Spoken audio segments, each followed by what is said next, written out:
प्यारे बच्चों, नमस्कार। कैसे हैं आप सभी? उम्मीद करता हूं आप सभी स्वस्थ होंगे। And today we are doing daily use sentences part number 20।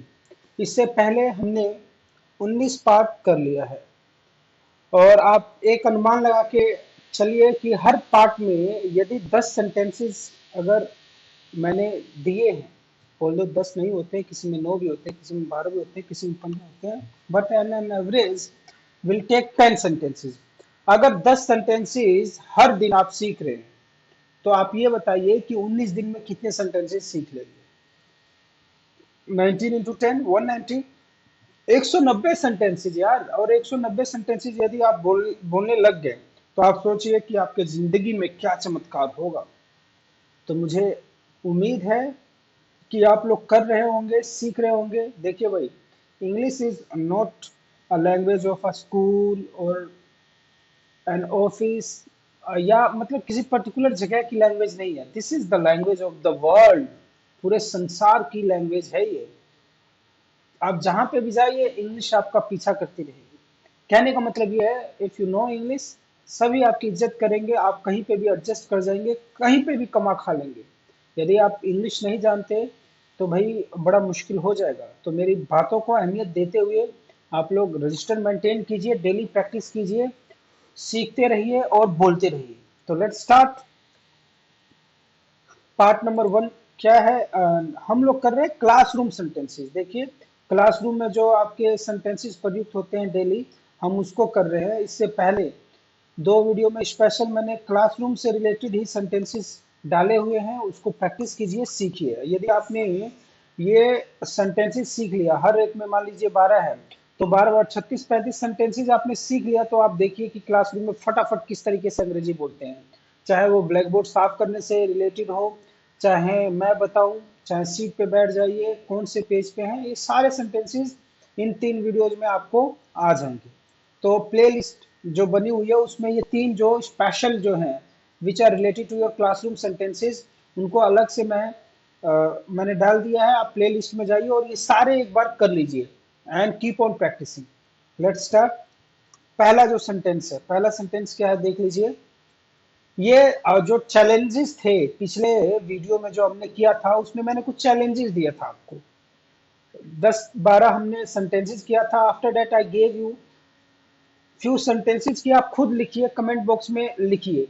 अगर आप कर पाए हैं तो अच्छी बात है, आपने कमेंट बॉक्स में लिखा है तो अच्छी बात है, नहीं लिखा तो यहाँ पे देख लीजिए और सीख लीजिए।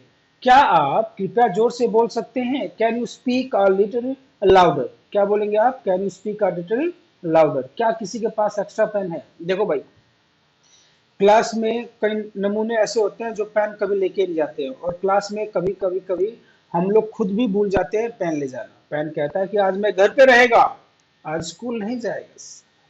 तो कहने का मतलब ये है कि यदि आप पेन भूल जाते हैं तो पेन अगर घर पे रह जाता है तो आप क्लास में, आपको you have to borrow pen.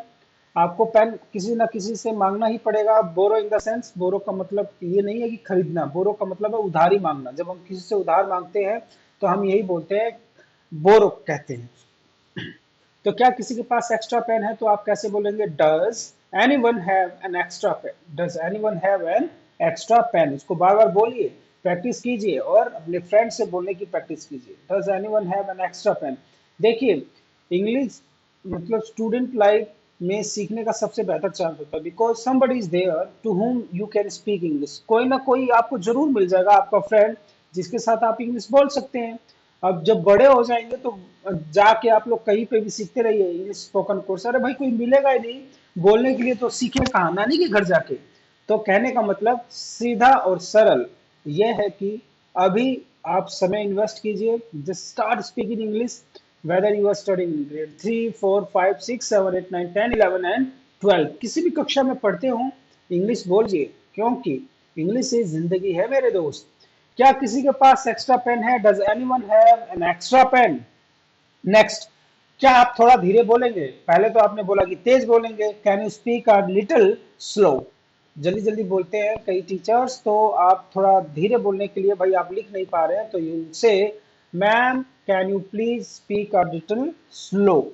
मैं टेस्ट के लिए तैयार हूं, I am ready for the test. यदि आप अच्छे से टेस्ट तैयार करके जाते हैं, तो आप जाते ही टीचर को बैठने से भी पहले यही बोलेंगे कि मैम टेस्ट ले लो, I am ready for the test, please take the test and I am ready for the test.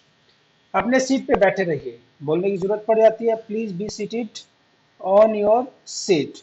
मैंने अपना काम कर लिया है, डन माई वर्क। कई बार बोलते हैं डन डन मत बोला करो, डन डरा डन डन हो जाता है।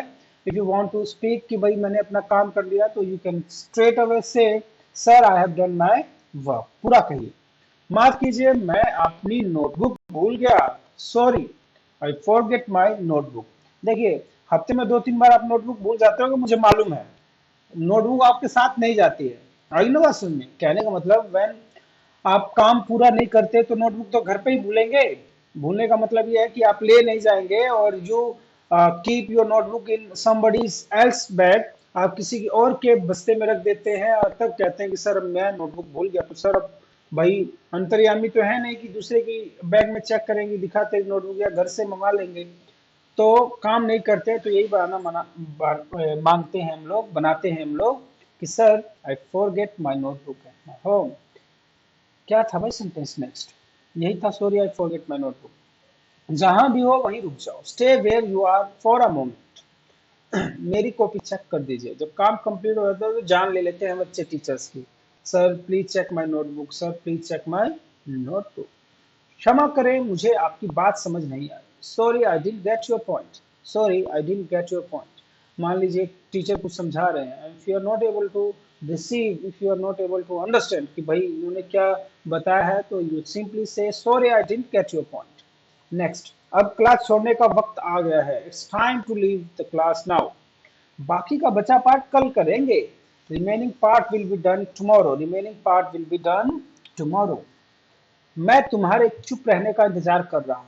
हम क्लास में गए, बच्चे शोर कर रहे हैं तो आराम से खड़े हो जाते हैं, 1 मिनट का टाइम लेते हैं, लास्ट में हम कहते हैं I am waiting for you to be quiet, I am waiting for you to be quiet. मैं कल नहीं आ पाऊंगा, I will not be able to come tomorrow. मान लीजिए कोई प्री प्लान वेडिंग में जाना है और you have to go somewhere in the party, और किसी भी चीज जगह जाना है, तो आप टीचर को जाके एप्लीकेशन लिखेंगे, अपना पत्र दिखाएंगे कि देखिए मैंने मम्मी पापा से साइन भी करवा लिया है, and tomorrow I am not going to come. तो प्यारे बच्चों देखो कितना आसान है कि नहीं है। तो एक बार फटाफट रिवीजन करते हैं, मैं बोलूंगा हिंदी और तुम बोलोगे इंग्लिश। तो चलिए स्टार्ट करते हैं। देख लीजिए आपने पढ़ लिया है, समझ लिया है, अब बारी है रिवीजन। Let's start. मैं हिंदी बोलूंगा, आप इंग्लिश बोलिए, ठीक है ना, इससे आपकी रिवीजन भी लगे हाथ।